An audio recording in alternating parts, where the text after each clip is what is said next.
Hello everyone, life and journey channel में आपका स्वागत है। ये कहानी एक बौद्ध भिक्षु की है जो हमें सच्ची शांति और संतोष का महत्व सिखाती है।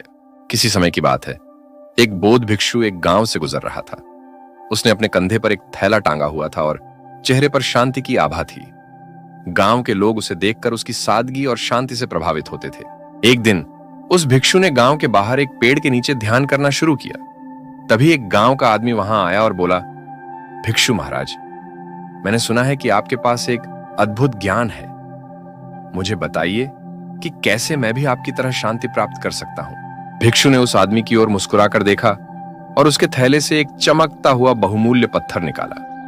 पत्थर बहुत सुंदर था और उसकी चमक इतनी थी कि वह मन मोह लेता था। भिक्षु ने वह पत्थर उस आदमी को दिया और कहा, यह पत्थर तुम्हें शांति नहीं देगा, लेकिन इसकी मदद से तुम जो चाहो पा सकते हो। वह आदमी उस पत्थर को लेकर बहुत खुश हुआ, क्योंकि उसे लगा कि उसके सारे सपने अब पूरे हो सकते हैं। वह पत्थर लेकर घर लौट आया और सोने, चांदी, जमीन, जायदाद और अन्य संपत्ति खरीदने लगा। उसकी हर इच्छा पूरी होती गई और देखते ही देखते वह गांव का सबसे अमीर व्यक्ति बन गया। पर कुछ समय बाद वह आदमी फिर से बेचैन होने लगा। उसे रातों को नींद नहीं आती थी और मन में असंतोष बना रहता था।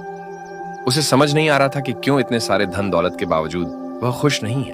अंततः वह आदमी बौद्ध भिक्षु के पास वापस आया और बोला, महात्मा, आपने मुझे जो पत्थर दिया था उससे मैं हर वस्तु पा सका, लेकिन मुझे शांति नहीं मिल सकी। कृपया मुझे बताइए कि सच्ची शांति कैसे प्राप्त की जा सकती है।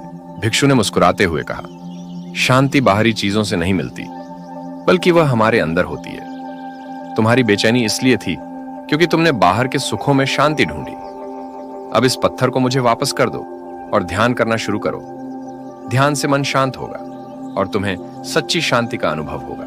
वह आदमी समझ गया कि असली शांति बाहरी चीजों में नहीं, बल्कि मन की स्थिति में है। उसने वह पत्थर बौद्ध भिक्षु को लौटा दिया और ध्यान करना शुरू किया। धीरे धीरे उसके मन में संतोष और शांति का भाव आने लगा और उसने महसूस किया कि सच्चा सुख अंदर की शांति में ही है।